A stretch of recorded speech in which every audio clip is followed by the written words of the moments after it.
So, I just want to talk to you real quick about how the mind works. So, what happens for us, I'm going to look over here. So, what happens for us is our mind will often say these things throughout the day, right? We all experience it, this voice in our head. And this voice is the voice of the ego. And what this ego does is it tries to protect us. It tries to keep us safe. It tries to keep us in a little box. It tries to control everything.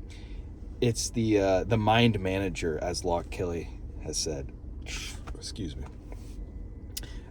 So basically what it will have you do, what happens to us as humans is we hear this voice, and it's funny because what the voice is saying is actually like on a timer or on like a tape recorder, because we keep hearing the same things over and over.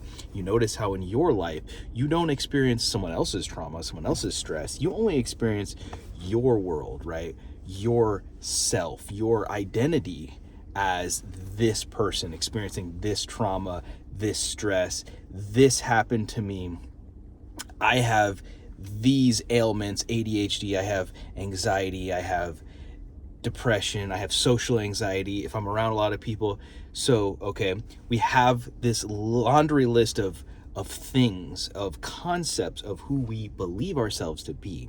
And what happens is when we go out into our world, we experience these triggers, Say your mind thinks that you have social anxiety. So as soon as you go to a place with a lot of people, boom, trigger. What happens is you'll either hear the story in the mind or you'll feel the reaction in the body. And usually it's like a combination, like the body feeds the mind.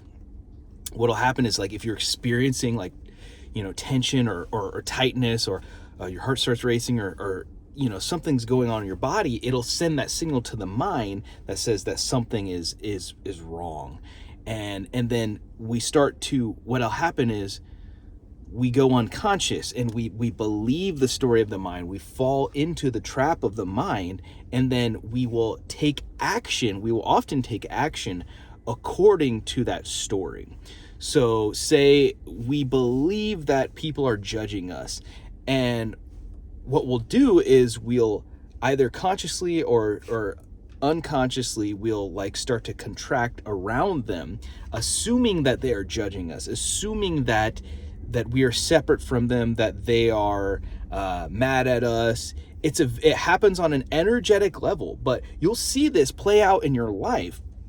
I've seen it play out in my life, how if you feel like people are judging you, it's like a self-fulfilling prophecy that will happen in real life. You assume they're going to do that. You assume this person's angry or this person's whatever, and then that story will often play out in your reality, because what happens within will happen without. The internal will reflect in the external world, right? We create our reality with our thoughts, with our energy, with the vibration. So even if you think that you're being a nice person, you may still be holding back energetically, and you have this tightness within you that creates that reaction in them.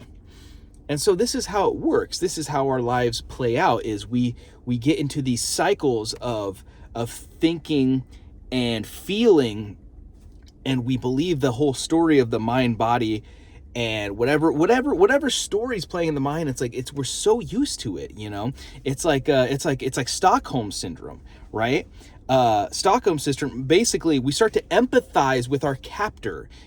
We've been captured by this person for so long that we start to like actually believe what they're saying. We actually, I don't know if you've seen the movie 13 Cloverfield Lane, but basically John Goodman's character, he like captures these people, or well, I don't want to ruin the movie for you, but basically these people are underground in his bunker, and basically he says that the world has gone mad, and that if you go outside you're gonna disintegrate. Skip forward it, because I might give some spoilers if you haven't seen the movie and you want to. But basically what happens is he says, oh, everything's all bad, and then they start to believe it. They start to think like, oh yeah, okay, because they just woke up in his bunker. Like, they just woke up in his bunker and they just assume that what he's saying is right. He said that it's the end of the world, that you have to stay down here. And then it's literally Stockholm Syndrome. You start to empathize with your captor, and you start to think, oh, wow, this is true. This is what's happening. Okay, I guess the world's over. But like, there was that greater part of you was like, wait, no, this doesn't make sense. And, come to find out, there was some deception there. But anyway, I'm not going to ruin the movie. It's a great movie. You should definitely watch it. The ending's kind of weird. But besides that, it's the same thing with our mind.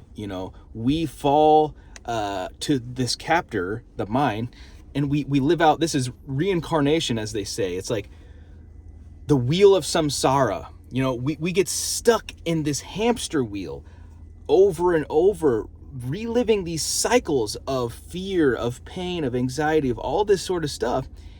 And we believe that is our reality. We believe what the mind's saying. We believe what we're feeling in our body. It sends a signal, and we take that signal as fear, as something's wrong, as I should be afraid, or whatever. So the key to this is recognizing who you are in all of this, because the truth is, we are not the mind. We are not the body. We are consciousness. We are the one who is observing all of that energy that's flowing in the body and the mind. We are what observes it. And you find this through meditation. You find who the one is, who you truly are. And this is how we're all connected. This is what fuels life. This is God. This is who we are, is the consciousness that comes before the person, the one that sees the mind, that sees the ego. And so when you recognize yourself as that, and when you come back to that recognition over and over again, you create separation. In a way, you're not actually like separating yourself from it. In fact, you are actually one with it. You're not trying to push it away, but you recognize yourself as not the mind, as not the fear, as not the emotions, as not the thoughts. And you're able to become conscious in those moments. So say you were to get triggered in that social situation, what will happen is you will come back as consciousness and notice the thoughts. Hear the thoughts and recognize you are not the one who's consciously creating the thoughts. The thoughts are actually just occurring. They're just appearing, right? Most of our thoughts, the vast majority of our thoughts, we do not actually create. You could sit there and like, oh, let me think 2 + 2. Okay, you use your mind consciously, but a lot of the time the mind will work unconsciously and will just kind of react. You ever hear a song playing in your head? And you never chose to play that song. You didn't press play. The song just pressed play. You heard the song yesterday or a week ago, and it just started playing, and it keeps playing. You're like, this song's stuck in my head. Well, that's how the mind works. But once we become conscious of the mind, we recognize who we truly are. And when you come back to that recognition of who you are and the fact that you're not the mind, then the mind no longer has power over you. See, this is spiritual awakening. This is the spiritual journey, is to continually detach again and again and again and let go of that story in the body and in the mind, and remember who you are. And that is how we awaken, and that is how we find freedom in every single moment, is just coming back to that recognition. So, hope that helps.